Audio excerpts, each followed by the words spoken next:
Well, gas prices are high. What can I do about it? What can America do about it? Well, there's always conservation. But conservation kind of works a little funny. I mean, yeah, there are more fuel-efficient cars out there than the one you're probably driving, but not many people can afford to dump their old car and get a new one right away.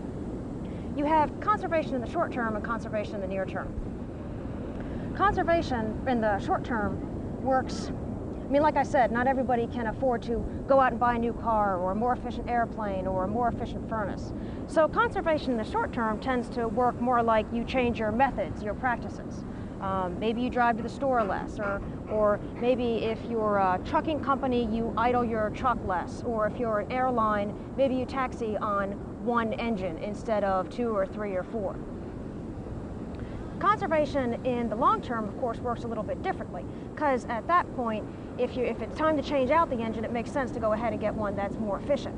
Conservation over time, that's where your real efficiencies come, not in the short term. Sit, darling.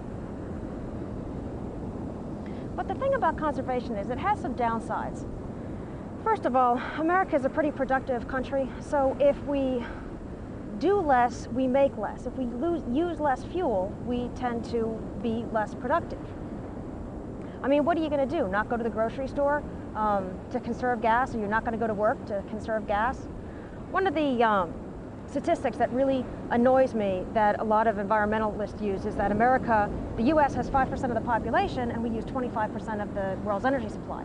Well, that's true, but what they fail to mention is that America makes 27% of goods and services on the globe. We're not just sitting around. So when we use less fuel in the short term, we tend to be less productive. The other downside of conservation is, okay, use less fuel, demand goes down, price goes down.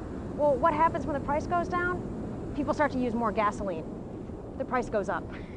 So you're back at square one. So, well, I think conservation has its benefits. It's not the real answer.